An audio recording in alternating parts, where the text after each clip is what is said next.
നമസ്കാരം. ഇന്നലെ US മാർക്കറ്റുകളെല്ലാം close ചെയ്തത് പോസിറ്റീവാണ്. ഡൗ ജോൺസ് 1.36%, എസ്&പി 500 0.85%, നാസ്ഡാക്ക് 0.72% പോസിറ്റീവായിട്ടാണ് ക്ലോസ് ചെയ്തത്. യുഎസിൽ നിന്ന് വന്ന inflation data year on year നോക്കിയാലും മന്ത് ഓൺ മന്ത് നോക്കിയാലും സ്ലൈറ്റ്ലി ഇൻക്രീസ് ചെയ്തിട്ടുണ്ട്. അതായത് 2.7 എന്നുള്ളത് 2.9ലേക്കും 0.3%, 0.4%ലേക്കും ഇൻക്രീസ് ചെയ്തിട്ടുണ്ട്. ഇൻഫ്ലേഷൻ ഇൻക്രീസ് ചെയ്യുന്നത് സ്വാഭാവികമായിട്ടും എക്കണോമിയെ സംബന്ധിച്ചിടത്തോളം അല്പം പ്രശ്നം ഉണ്ടാക്കുന്ന കാര്യമാണ്. അതുപോലെ തന്നെ അവിടുത്തെ ജോബ്ലെസ് ക്ലെയിം ഡേറ്റയും, അതായത് ജോബ് ഡേറ്റയും എക്കണോമിക്ക് അത്ര ഫേവറബിൾ അല്ല എന്നുള്ള വാർത്ത വന്നിട്ടുണ്ട്. അപ്പോൾ ഇനി അവിടെ ഒരു റേറ്റ് കട്ടിനെ സംബന്ധിച്ചിടത്തോളം ഒരു ഹോപ്പ് ഉണ്ട്. അപ്പോൾ ആ ഒരു പ്രതീക്ഷയിലാണ് യുഎസ് മാർക്കറ്റ് പോസിറ്റീവായിട്ട് ക്ലോസ് ചെയ്തത്.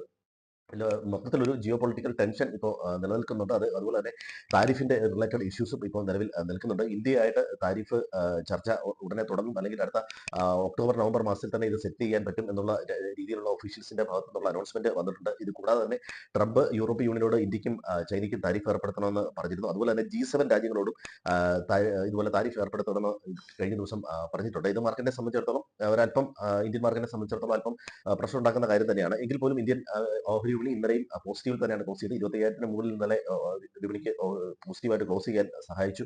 പ്രധാനപ്പെട്ട വാർത്തകൾ ഒന്ന്, ഇൻഫോസിസിന്റെ ബൈബാക്കിന്റെ അനൗൺസ്മെന്റ് ആണ്. 18,000 കോടി രൂപയാണ് അവർ ബൈബാക്കിലൂടെ ഉദ്ദേശിക്കുന്നത്. 1,800 ആണ് അതിന്റെ പ്രൈസ് ഫിക്സ് ചെയ്തിരിക്കുന്നത്. ഇതൊരു പോസിറ്റീവാണ്. കഴിഞ്ഞ പ്രാവശ്യം 13,000 കോടി രൂപയ്ക്ക് അടുത്താണ് വാങ്ങിയത്. ഇപ്പൊ അതിൽ കൂടുതലാണ്.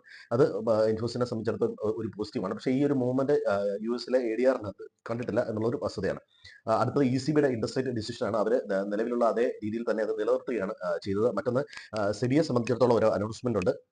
അവര് ഈ വീക്കിലി എക്സ്പയറി നിർത്താൻ പോവുകയാണ്. അക്കാര്യങ്ങൾ തീരുമാനിക്കുന്നതിനുള്ള മീറ്റിംഗ് ഇന്നാണ്.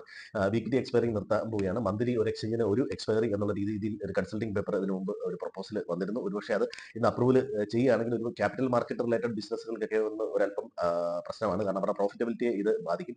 ബ്രോക്കിംഗ് ഫേമുകളെയും അതുപോലെ BSE NSE എക്സ്ചേഞ്ചുകളെയും ഇത് ബാധിക്കാൻ സാധ്യതയുണ്ട്. ഇത് റീറ്റെയിൽ ട്രേഡേഴ്സ് മാർക്കറ്റിൽ ഇതുപോലെ സ്പെക്കുലേറ്റ് ചെയ്യുന്ന ഓപ്ഷൻസിൽ പണം കൂടുതൽ കളയുന്നു എന്നുള്ള ഒരു ഇതിനെതിരായിട്ട് സെബി എടുക്കുന്ന ഒരു ആക്ഷനാണ്. അപ്പോൾ ഈ വാർത്ത ശ്രദ്ധിക്കുക. ഇതിനു മുമ്പ് ഇങ്ങനെ അനൗൺസ്മെന്റ് വന്നപ്പോൾ മാർക്കറ്റ് ചെറുതായിട്ടൊന്ന് കറക്റ്റ് ചെയ്തതാണ്. അപ്പോൾ ഈ വാർത്ത പ്രധാനമായിട്ടും ഒന്ന് ശ്രദ്ധിക്കേണ്ടതാണ്.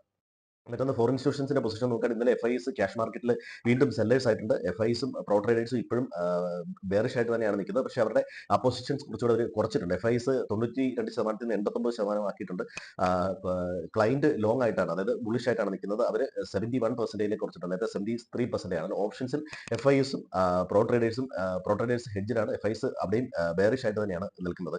അതുപോലെ തന്നെ SIP സിസ്റ്റമാറ്റിക് ഇൻവെസ്റ്റ്മെന്റ് പ്ലാനിലേക്കുള്ള ഫണ്ട് കുറഞ്ഞിട്ടുണ്ട്. 28,200 കോടി രൂപയാണ് കഴിഞ്ഞ മാസം വന്നേക്കുന്നത്. ആഫിയുടെ റിപ്പോർട്ട് അത് സൂചിപ്പിക്കുന്നുണ്ട്. മറ്റൊന്ന്, ബയോകോൺ അമേരിക്കയിൽ അവരുടെ പുതിയൊരു മാനുഫാക്ചറിംഗ് പ്ലാന്റ് ഉദ്ഘാടനം ചെയ്തിട്ടുണ്ട്. ജിയോ ഇക്വിറ്റി ബേസ്ഡ് ആയിട്ടുള്ള മ്യൂച്വൽ ഫണ്ടുകൾ ഇൻട്രൊഡ്യൂസ് ചെയ്യുന്നു. സെപ്റ്റംബർ 23-നാണ് വരുന്നത്. 3-4 ഫണ്ടുകളുടെ പൈപ്പ് ലൈൻ ആണെന്നുള്ള വാർത്തകൾ അറിയുന്നുണ്ട്. അപ്പോൾ പ്രധാനമായിട്ടും സെബി